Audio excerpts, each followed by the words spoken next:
After all this time, now you come to visit me, brother. Why?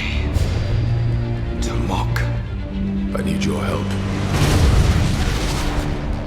But I wish I could trust you. If you did, you'd be the fool I always took you for.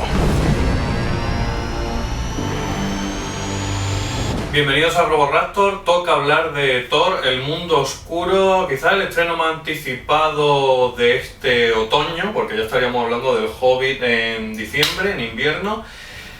Dirigida por Alan Taylor, que su trasfondo de televisión, básicamente la serie que le ha dado este trabajo ha sido un poco su trabajo en Juego de Tronos. Aunque creo que también había trabajado en Mad Men o Wild Empire, no sé cuál de las dos porque las tengo medio confundidas. Está bien que de vez en cuando Marvel saque a gente de un trasfondo de un estilo más televisivo o más relajado, como pudo ser Kenneth Branagh para la primera, porque pueden aportar visiones frescas a la historia y sobre todo algo de lo de Juego de Tronos, algo de ese tono le podía venir bien a esta secuela, a lo bélico de la película, a las relaciones entre personajes, y sí que es palpable su influencia. En cuanto al resto de la dirección, es decir que se ha desenvuelto bastante bien la transición de televisión a cine, y curioso, tengo curiosidad por ver lo que hace con el reboot de Terminator, porque no se ha confirmado de manera oficial, pero tanto él como todo lo que se ha hablado se hablaba como si fuera algo ya bastante sólido, algo bastante confirmado. Yo no sé a ti qué te parece para Terminator. Es que Terminator es una saga que es tan puramente Cameron que cualquier tipo de agente externo pues ya necesitas verlo teniendo en cuenta en el estado que está actual la saga. Pues hombre, siempre es probable que salga algo mejor teniendo en cuenta cómo está ahora, pero... Pues, aún así, no sabemos mucho de ese proyecto. Volviendo al tema, Alan Taylor, en esta película, ¿qué te pareció? ¿Cómo se ha manejado?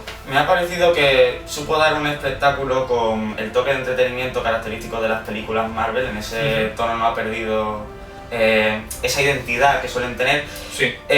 Si bien es cierto, quizá le sienta mejor la televisión.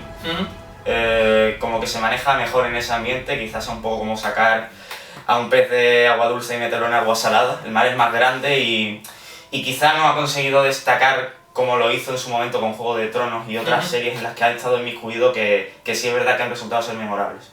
Pero bastante bien, para una primera vez. Creo que parte de lo que dices viene del hecho de que parece que el corte, la cut inicial de esta película duraba sobre 2 horas y media, algo que Marvel no está acostumbrada a lanzar al cine, son productos más ligeros. Y entonces lo que fue subtrama, como podía ser la relación amorosa esta, el triángulo que podía haber entre Sif, Thor y Jane, se recortó, y el desarrollo del villano, que es uno de los problemas que yo tengo con la película, y después hablaré sobre el tema. Entonces, sí que es verdad que intentó bastante traer lo que fue esa relación de personajes, ese desarrollo a la película, y que grabó muchísimas escenas adicionales, pero lo que hemos recibido es algo más en la línea con el resto de productos de Marvel, algo más que va al tic de la cuestión. Aún así, yo creo que yo después de escuchar estos rumores temía por el corte final que íbamos a recibir, pero la película cumple todo lo que tenía que cumplir, solo que claro, se te queda un sabor amargo en la boca de que podía haber recibido algo incluso más redondo o más extenso en escala y en desarrollo, sí. Pero lo que es el meollo de la cuestión, la trama principal, queda bien desarrollada. Quizás después profundizaremos en el tema. Sí. Podemos hablar primero de Chris Hemsworth, que yo creo que, al igual que puede ocurrir como con otros actores del universo cinemático de Marvel, ya en la tercera película en la que le vemos está ya más metido en el papel. Chris Hemsworth nunca ha sido lo destacable en las películas de Thor o en Los Vengadores, pero sí que sabe llevar sobre su hombro y sabe llevar el papel, es lo que yo quiero decir. Sabe llevarlo, es un protagonista que no desprende muchísimo carisma, pero Thor nunca ha sido un personaje así, pero sí que te importa lo que le pase, es heroico, etcétera. Vende el papel, pero que es que todos sabemos que aquí realmente el que se mete la película en el bolsillo es Loki. y después hablaremos del tema. Sí, quería decir que de Chris Hemsworth, espero haberlo pronunciado bien porque con los nombres ingleses yo me lío a veces, decir que, claro, ensayo y error, como pasa con muchos personajes incluso en la serie, necesitan asentarse y encontrar el toque que necesitan. Es verdad que la de Kenneth Branagh, hay que decir que partió no de un 0, sino de un 1, simplemente de los cómics, y aportó un toque que luego Whedon retocó para hacerlo más asequible y darle un cierto tono de carisma más asequible para el público del personaje. Y eso funcionó y se ha querido mantener, e incluso buscar una compenetración más cercana con su hermano, y eso hace que en esta ocasión también resulte un poco más sólido. Sí, hace que gane mucho el personaje, que se apoye en Loki y se explore esa relación, que realmente es la dinámica más interesante de este personaje. Creo que podemos pasar al grande de la peli. Sí, pero me gustaría decir sobre Thor. Yo desde la primera estoy contento con lo que hizo Hemsworth. Sí se nota que todavía estaba frío, que era novato, tenía que meterse más en el papel, pero supo transmitir ese descaro, esa jovialidad que tenía la primera película, que la película iba de eso, de que tenía que madurar, etc. En Los Vengadores, obviamente, no es su película, no vamos a desarrollar el personaje, pero transmite más madurez, y en esta construye sobre eso, y me gusta mucho tanto lo que han hecho con Loki como con él, apoyándose el uno del otro, lo que han hecho para desarrollar los personajes. Y sí, podemos pasar a Tom Hiddleston, el grande de la película. Empieza tú. Bueno, yo creo que todo era uno de los grandes reclamos de esta película, ya lo vimos en la Comic Con, que fue un verdadero espectáculo. Creo que ya hablamos sobre cómo se infiltró allí. Y simplemente eso, se reafirma como el grande de la película. Es un actor que no simplemente su personaje le da más juego que el propio Thor, sino que este actor aprovecha su capacidad interpretativa para hacer que el personaje propio sea mucho más potente, visual y a nivel de caracterización. Cuando no está en escena te preguntas dónde estará. Tiene escenas que le dan un cierto trasfondo más personal en esta película que en otras. Vuelve a repetir un poco su rol como de Aníbal Lecter. Tenemos algunas escenas que son similares, que también lo pudimos ver en Los Vengadores. Pero sí es verdad que hacía falta centrarse más en él de lo que se centraba en Los Vengadores, y recuperando el Loki que vimos en Los Vengadores. Yo diría de Tom Hiddleston que junto a Robert Downey Jr. el personaje es el actor de estas películas que más se ha hecho con el personaje y va creciendo exponencialmente.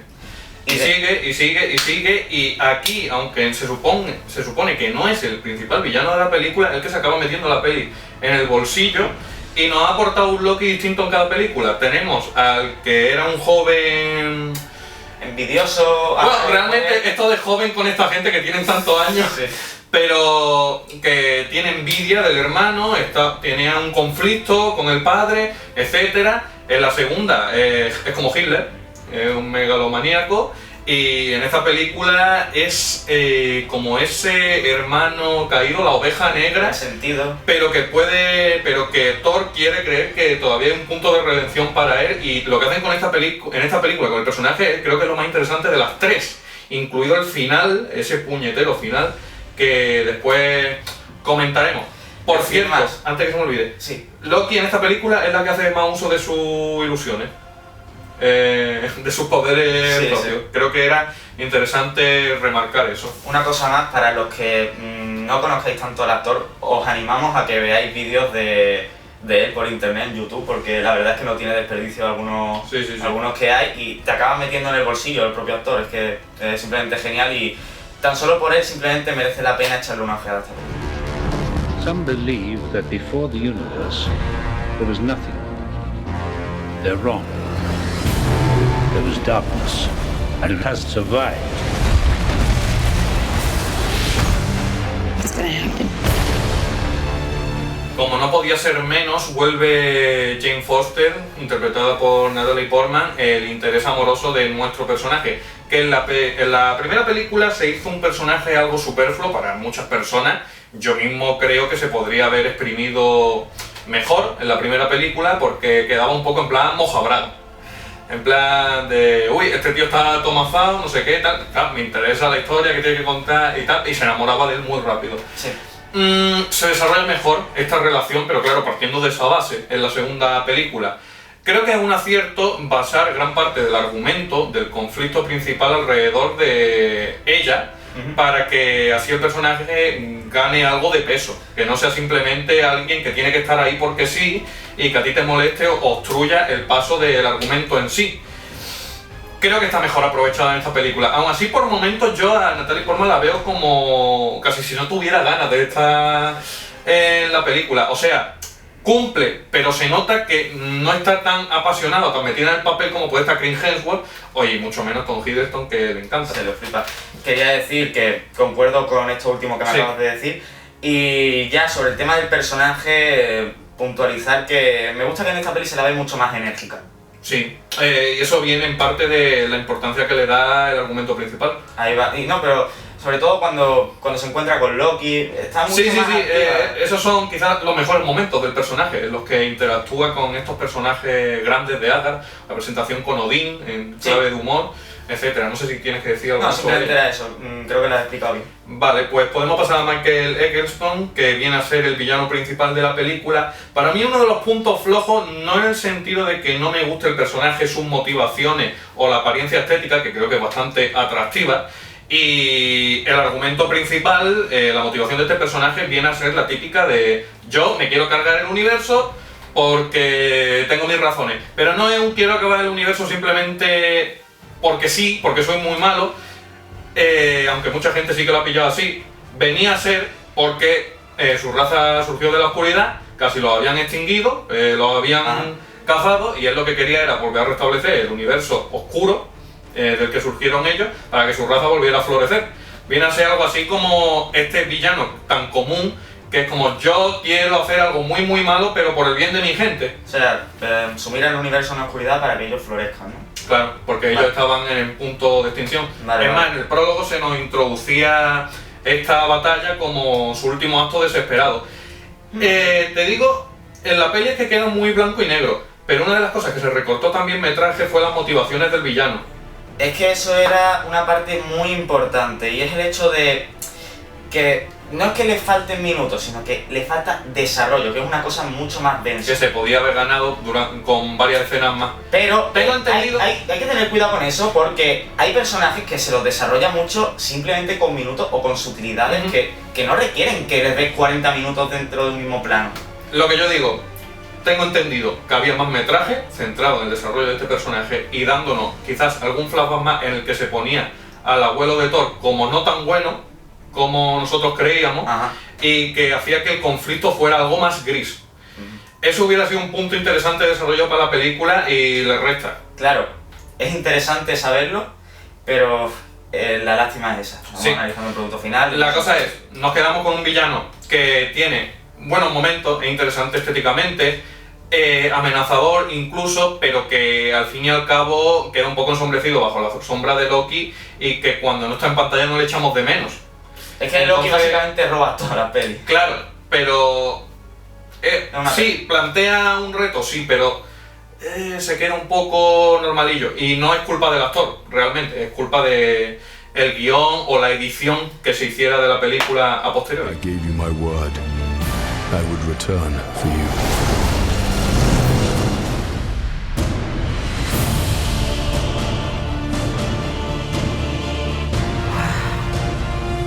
Face an enemy, known only to a few.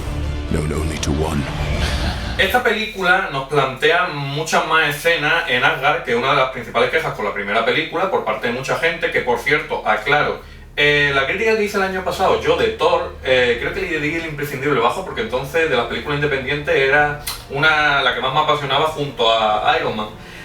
Con el tiempo ha perdido, me sigue gustando, pero es una película que ha perdido con cada revisionado, los problemas cada vez son más aparentes, y es verdad que se queda algo sosa por la mitad y que quizás le faltara algo más de acción, desarrolla mejor varias cosas.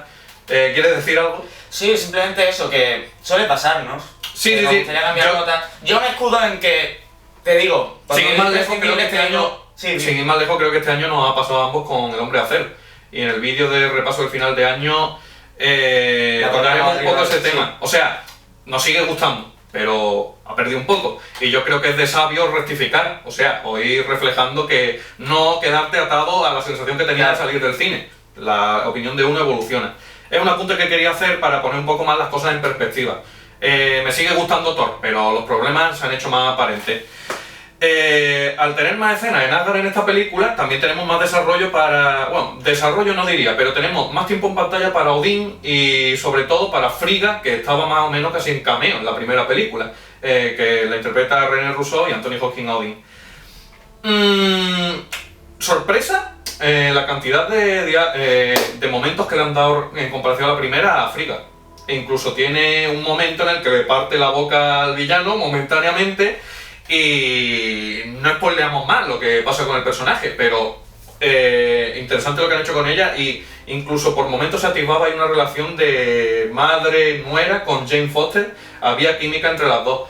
Odín, pues Anthony Hopkins aporta lo mismo que la primera, es un tío con mucho peso, que tiene una presencia enorme y cuando está en la pantalla yo creo que uno de los mejores castings que ha hecho Marvel Studios en su rodaje, o sea... Anthony Hopkins para Odín es genial, y también hay sorpresas con su personaje, después hablaremos de ella. Sí, yo bueno, no puedo puntualizar nada porque estoy totalmente de acuerdo contigo, por eso no voy a entrar en materia. Creo que podemos hablar también un poco de lo que son los personajes en la Tierra que vimos en la primera película. Podemos hablar de Kat Dennings y de su compañero el becario. Sí, y de Stellan Skarsgård, que es el doctor Eric Selvig, que a lo tonto también le vimos en Los Vengadores. Buena unión con los Vengadores el hecho de que el control mental que ejerció sobre él Loki haya tenido una repercusión psicológica dura sobre él, y como se nos plantea en casi toda la película, está muy zumbado y nos da varios momentos cómicos bastante interesantes. Y aquí podemos meter el hecho de que hay más humor que en la primera, y ojo que en la primera hubo muchas quejas con el exceso de humor en la Tierra, el exceso de humor tonto, hubo quejas con eso. A mí nunca me llegó a molestar tanto, pero sí es verdad que en algunas partes se podía haber separado más las coñas. Okay. Vamos a ser un poco seria. Yo, sobre todo con Kat Dennings y el becario, tengo que reconocer, y de forma muy seria, y... Yo estoy hablando de la primera, por ahora. Sí, el hecho de que en esta secuela hay chistes, sí, pero hay una redundancia enfermiza a esos chistes. ¿Cuántas veces hacen referencia a lo de los zapatos o lo del becario?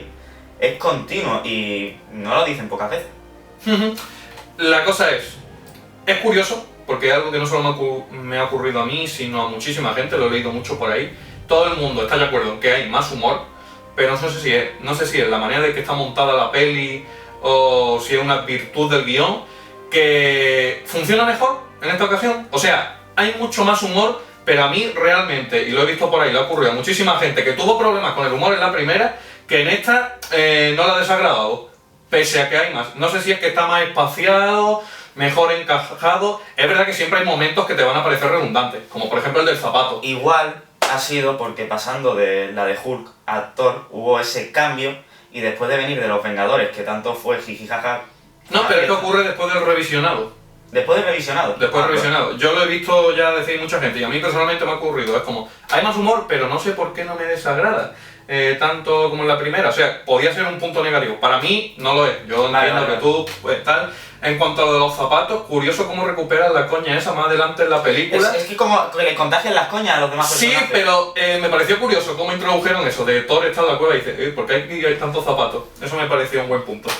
En fin, el personaje de Kat Dennings sigue la línea de personaje comodín, comedia, pero no sé, a mí me ocurre como Jar Jar. Sí, puede ser irritante por momentos, pero no llego a odiarla. O sea, tiene momentos en los que te saca la sonrisa y dices tú...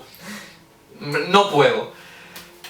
Eso, hay más humor que en la primera, pero para mí yo creo que está mejor encajado.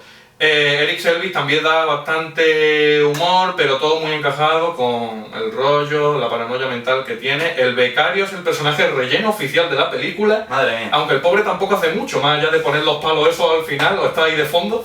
Sí. Y darle el momento... momento al personaje de Darcy, como podía apreciar, nos saca la sonrisa con la tontería.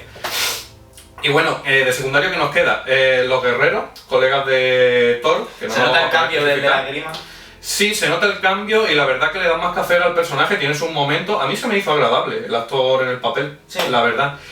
Sobre todo es muy interesante con estos personajes la escena, que es un poco tributo a la escena de planificación de un atraco en otras películas. Sí, creo que de las partes mejor editadas que Sí, muy curiosa esa parte. Quizá la que le da más momento es a Sif, Claro. hasta el momento en el que abandonan Asgard al final, pero aún así, es lo que yo digo, se nota que se ha recortado de esos Claro. personajes, porque no son cruciales para el argumento principal, pero sí que me hubiera gustado ver un poco más de Sif, porque es un personaje algo más importante en los cómics. Y bueno, creo que se nos queda quizá en el tintero Kurz, el elfo oscuro este que pasa a ser una bestia. Bueno, yo creo que antes podríamos hablar incluso de Idris Elba, que se nos está olvidando. Claro, pues hablemos de los dos negros juntos, Sí. que cada uno lo parte a su manera.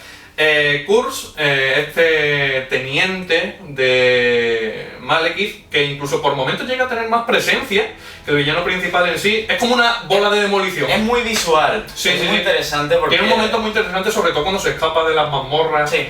Y esa lucha final es curiosa, o sea, es como esa mole, ese guardaespaldas. Me pareció curioso, yo esperaba menos de ese personaje, porque además se le vio apenas en los trailers.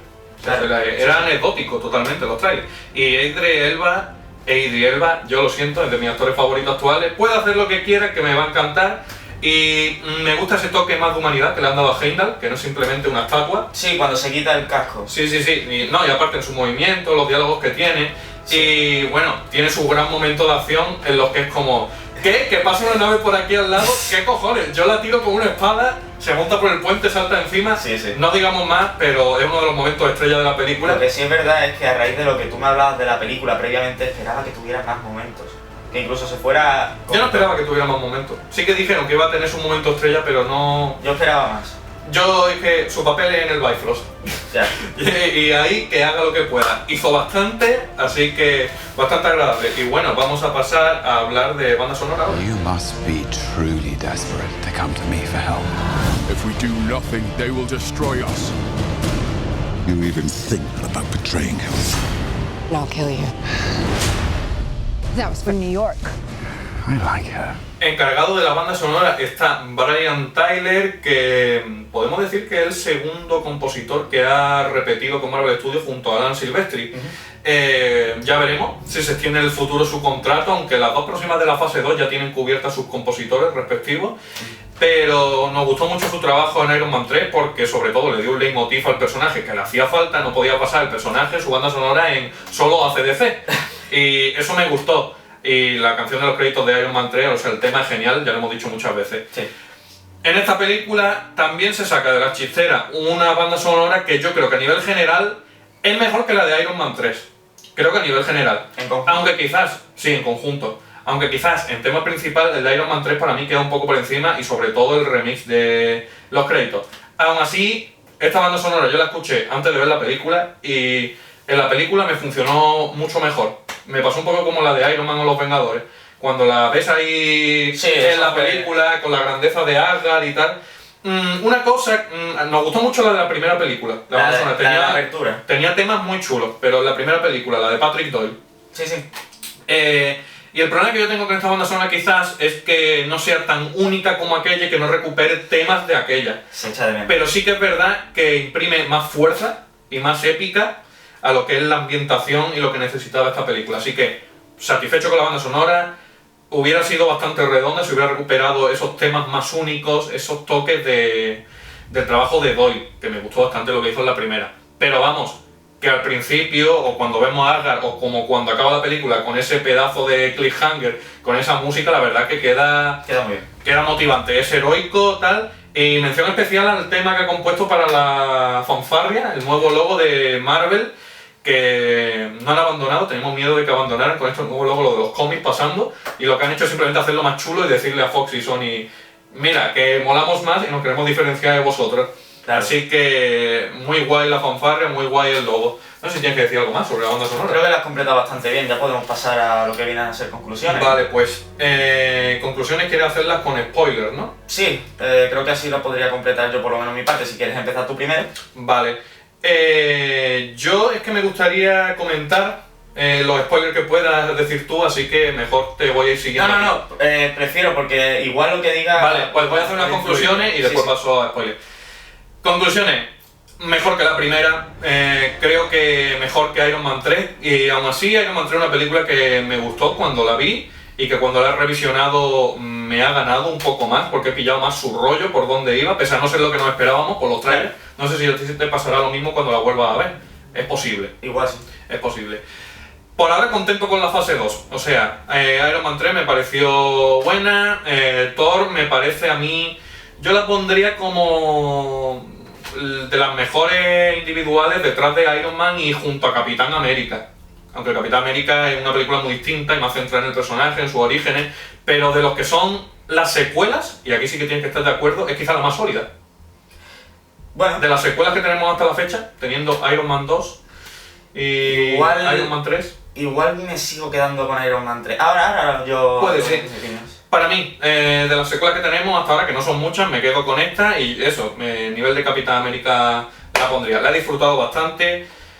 Le falta para tocar la grandeza y quizás ponerse al nivel de la original de Iron Man, pues eso, un villano mejor desarrollado, con más peso, y eso está ligado a los recortes que se han hecho en edición o en guión de sus tramas que podían haber sido interesantes y darles más peso.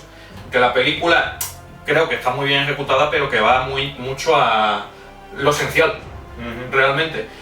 Y lo vuelvo a decir, grande Tom Hiddleston, ahora hablaremos algo más de él en cierta escena. Venga, ahora mete tu spoiler y conclusión. Pues voy a... Eso, mis impresiones sobre Transformers 2. Ay, sobre Thor 2, ¿no? Sí. Es que tengo por aquí una cosa que igual no te la esperaba, porque no se lo había dicho a nadie, pero tengo una lista, ¿sabes? Tengo una lista, lo he pillado también a él de sorpresa, pero sí, tengo una lista para esta película también. Y quería hablar de ella con más detalle, con permiso voy a ir leyendo porque son bastantes datos. Y es que realmente siento, yo estaba esperando a lo largo de esta semana porque no he hablado realmente con mis colegas sobre lo que pienso realmente de esta película. Y de hecho, aquí lo he ido semicamuflando. Sí. Esperaba que alguien me lo dijera, lo que opino yo, pero me he ido encontrando con cosas que no concordaban. Y es que yo, cuando he visto esta película, realmente he visto Transformers 2. He visto Transformers 2 y tengo aquí escrito detallitos que justifican que yo haya visto eso. Empieza la película, ya esto entra en spoiler. De la misma forma que empezaba Transformers 2, vemos un flashback que se parece más a la película de Thor 1, que nos presenta a Malekith, que podría ser llamado como Malekith el caído, de Fallen, por así decirlo, ya que la nave es clavadita al diseño de The Fallen y además cuando él aparece, él hace que sus tropas caigan literalmente, por así decirlo, ya por eso lo podrían llamar así, y cuando él está dentro de dicha nave, parece The Fallen invernando. Ahí sí se ve. Ahí va. Vale, eso como detallito. Que luego ya incluso el coleguita se podría decir que es como Megatron. Que también es una cosilla que se podría decir. Aparte de iniciar con la misma forma, nos encontramos con una estructura similar que conserva algunos personajes como vienen a ser los gemelos, Kat Denning y su becario, que en vez de tirar por comentarios tirando a tono racista, nos los encontramos haciendo chistes redundantes. Que rozan la pesadez, rozan. Y luego, para más Inri, nos encontramos con el personaje de Sylvie. ¿Con quién lo podemos identificar? Con la escena de la madre en la universidad, la escena del Stonehenge. O sea, pero es mejor. Ya, es mejor, pero es símil. La madre de Transformers se pone loca porque toma sustancias raras y se despiporra, y este pues hace lo mismo. Luego tenemos que el objeto de interés en esta película, el éter. Ahí sí estamos hablando de... lo toca al principio, el argumento básico de malo quiere encontrar objetos para... En este caso, los que la hayamos visto sabemos que el éter se introduce dentro del cuerpo de Foster, del personaje de Natalie Portman. Sucede algo parecido a un Transformer con la sabiduría que le transforma, la chispa vital, como se llama el cubo, se introduce dentro del personaje de Wiki, y eso es lo que buscan los Decepticons, de la misma forma que los elfos oscuros buscan el personaje de Natalie Portman. Lo cual es curioso también. Hablando de elfos oscuros, me resulta un poco extraño que una nave solamente ponga en jaque a toda la ciudad de Asgard, a todo su reino. Una nave y los cazas. Los cazas. La brecha. Sí, pero solamente uno, y luego cuando llegan a la Tierra, por muchas granadas chetas que tengan para diezmar Asgard, los diezman fácilmente. Se ve, ¿sabes? No son... Realmente con Malekith aparecían pocos en la Tierra. O sea, él no iba a pelear, sino simplemente a tomar lo que era suyo y crear allí... Sí, pero técnicamente era la misma amenaza que en Asgard. Y aún así no... Y dejándolo al margen eso, el tema de las anomalías no me parece que esté suficientemente bien explicado. Y me desilusionó bastante el hecho de que esta película prometía que íbamos a ver los demás reinos. Yo vi en esta película, incluso en las peleas que hay con Thor y Malekith a lo largo de esta película, la Tierra, Midgard, Asgard, el planeta de los gigantes de hielo, que es un plano corto, de unos segundos, un general, y el yermo del mundo oscuro de los... Y la batalla al principio. Pero esa batalla al principio es de Asgard, ¿no? Técnicamente. No, es otro mundo. Bueno. Es otro reino. Sigue siendo muy poco para lo que prometía la película. Lo único que me ha enseñado es un sitio que... Es meter mucho ya, quizás, en una película. O sea, pero tienes la excusa perfecta y no lo has abordado. Pero ya había mucho material, un pocometraje. Luego, vuelvo a Transformers 2. La escena en la que la nave se planta literalmente en Londres. Y el ejército decide llamar a cazas. Sustituye la nave por una pirámide. ¿Te recuerdos? Pasa exactamente lo mismo, salvo que en vez de explotar los cazas, se los llevan a otra dimensión, pero que luego volverá. Luego, el arma... Pero realmente todo esto es cosas que habíamos visto incluso antes de Transformers, solo que es la que pilla más cerca. Sí, pero no, pero son elementos comunes. Es como demasiados elementos comunes dentro de dos mismas películas. Luego tenemos el arma de The Fallen y de Malekith, que tú has hablado antes de ellas como... Malekith quiere traer la oscuridad a todos los mundos para que prolifere su especie. ¿Qué quería hacer Fallen con su arma? Destruir el sol para darle energía vital a sus Transformers. Es lo mismo, apagar el universo, por así decirlo. Es curioso también. Y luego, para colmo, la batalla final entre Thor y Malekith, ¿cómo termina? ¿Cómo mata Thor a Malekith? Le clava unos aparatos que le da Sylvie, ¿verdad? Realmente muere aplastado. Sí, pero se lo clava, pero lo matan a través de esos aparatos. Y a mí eso me recuerda a el viejo chocheante fusionándose con cierto personaje principal y juntos acaban derrotándole. Porque juntos lo derrotan. Eso está cogido muy con pinzas. No está cogido con pinzas. Se combinan Sylvie y Thor para derrotarle. Sí, el viejo... Jetfire y Optimus, es igual. Y luego dejando al margen el ritmo irregular de la película, que a veces me resulta que va con trompicones, como cuando rescatan a Loki, o sea, rescatarlo, lo liberan, y después de un viajecito corto, ¡plaf!, nos plantamos justo delante del ejército de Malekith, que ya por cierto era muy decepcionante, porque veíamos a 10 elfos, y era como... Era un poco, o sea, ya lo he dicho, ahí era en esa escena el soluto de la especie. Faltaban... No era un ejército. Pero aún así ponían en jaque Asgard. Y luego, resulta que al final, en la escena postcrédito, igual nos sugieren que el éter, el arma de Malekith, es la joya del poder del infinito. Creo que lo sugieren. Y cuando lucha contra Thor, Malekith no me demuestra que tenga realmente poder, porque cuando le golpea únicamente lo empuja. Incluso Thor golpea más fuerte a Malekith y lo lleva más lejos. Es como, ¿dónde está ese poder? Realmente lo estaba utilizando principalmente para abrir el portal. La joya del infinito. Ahí intenta matar a Thor. La joya del infinito, realmente el concepto es que juntarlas todas era muy peligroso, de ahí que la escena post-crédito. O sea, intenten separar, no que sea un arma de destrucción masiva cada una. Vale. Pero bueno, aún así es la de poder, yo esperaba que...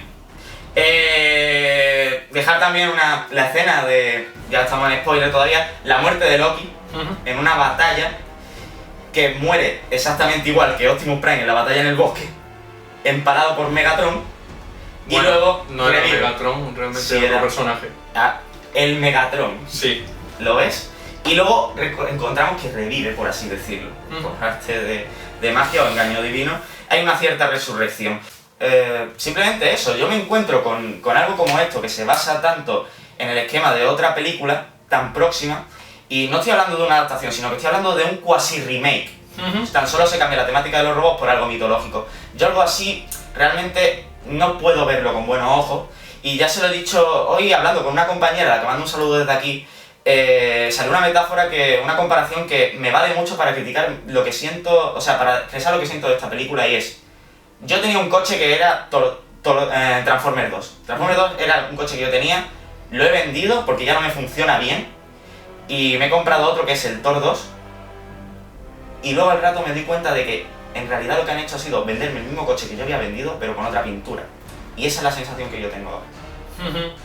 Pero lo que yo digo, ejecución mucho mejor. O sea, quizás aprueba donde Transformers 2 se la pegó. Por eso me sorprendo. Con esa estructura. O sea, la bajada de puntos viene de esa repetición de estructura, pero que realmente lo ha hecho medio bien. Le he puesto el pasable alto por el hecho de que a Loki hay que verlo, porque Tom Hiddleston es un actor como la copa de un pino. El giro, que por esto no lo puedo poner por encima de Transformers 3, de Iron Man 3, perdón, ya es que hasta me lío yo. Porque el giro de Transformers 3 era más inesperado, era más potente. Y este ha sido más... Giro de Iron Man 3. De Iron Man 3. Fue más potente, más... Sí. Pero esto ha sido más efectivo para el público, porque no ponía en riesgo tanto. Además, funciona también como un cliffhanger. Así Sí. que eso también es un punto a favor. Por eso no puedo ponerla por encima de Iron Man 3. Y yo, personalmente, le daría un 5, como nota personal. Pero a la hora de recomendar visionado, que es más o menos como suelo orientar yo mis notas aquí, pasable alto, y la salva eso que he dicho. ¿Entonces te gustó más la primera? La de Kenneth Branagh tiene más originalidad, fue un desafío mayor, partía él de 0, o de 1 mejor dicho, porque como he dicho antes, solamente tenía el cómic de base, no se había hecho ninguna película antes, y lo supo llevar por un terreno que asentó las bases de lo que tenemos hoy día por Thor, que era un riesgo mayor. Creo que ese mérito hay que tenerlo en cuenta, y el ejemplo este que he dado con Transformers 2 y Thor 2 también... Entonces, ¿la película que menos te ha gustado de Marvel Studios? Creo que... ¿Estamos hablando de un 5? Creo que tendría que replantearme la organización ahora de todas las películas de Marvel Studios. Porque Iron Man 2 y... Le pondría más baja, que, o sea... Pero no la suspendía. Ya, pero uno evoluciona y ver cosas así te hace replantearte muchas cosas. Vale. Podemos hablar, después de haber dado la nota, en la que ha habido división, de momentos clave, Sí. Un momento más agradable de la película, el cameo de Capitán América, a través de la ilusión esta de Loki, que también quizás yo diría que es de las escenas más graciosas de la película, y la más graciosa sin duda que tiene Tom Hiddleston, un cameo genial que nos sacó una carcajada a toda la gente del cine. Después, el final, ese cliffhanger enorme. Se nos revela que Odín no se sabe lo que le ha hecho Loki, si lo ha matado o lo ha encerrado. Yo apostaría porque lo tiene encerrado, porque Loki no es de esos que simplemente te mata. Él quiere que él le vea reinando. Ahí está. Que te acabe la peli así, con una escena a nivel escena post-crédito, fue algo bastante fuerte y que dices tú, vale, creo... ahora se supone que tiene que venir Vengadores 2, pero yo tengo ganas de Thor 3, nada más que acaba esta, para ver lo que hacen. Muy interesante donde dejan al personaje de Loki. Y la escena post-crédito, la que nos enlaza con Guardianes de la Galaxia, vemos la guarida del Colector, interpretado por Benicio del Toro, y parece algo sacado del Quinto Elemento. Se ve mucho ahí el ADN de James Gunn y... no sé, muchas ganas de ver esa película, porque pues es muy fresca. Importante el hecho de que ya se nos ha sugerido sutilmente de lo que podría ir los Vengadores 3. Sí. Que eso ya podría ser el acabose. Sí, tiene pinta de que va a ser el acabose. Y la escena post-crédito fue algo así como una guinda para el pastel, la que se nos muestra que Thor, cuando empiece los Vengadores 2, parece que va a estar en la Tierra, que se está tomando unas vacaciones o quedarse como protector de la Tierra en la Tierra, y viviendo junto a Jane Foster. Y esta criatura de hielo que tenía su momento en la escena final, nos la encontramos que está por ahí persiguiendo los pájaros que salieron también del portal. Es un guiño simpático, la verdad. Yo esperaba que fuera algo más vacío, como la escena post-créditos de Iron Man 3. Eso no me lo tienes por qué recordar. Y vamos, un buen guiño. Así que después de esta, creo que extensa crítica, y por la que hemos metido bastante spoiler, así por el final, lo de siempre, dadle a like, suscribiros, comentar. Creo que nuestro próximo vídeo será hablando de trailers, y ya veremos este mes que vemos. Nos llaman el juego de Ender, pero a ver qué acabamos viendo. Sí, a ver.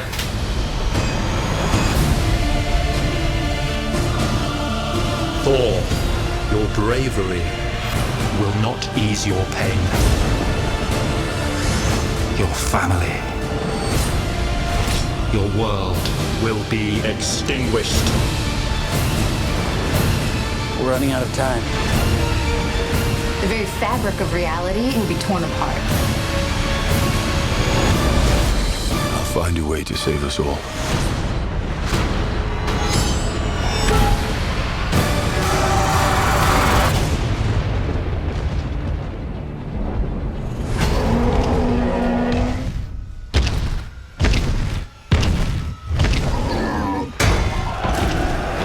All yours.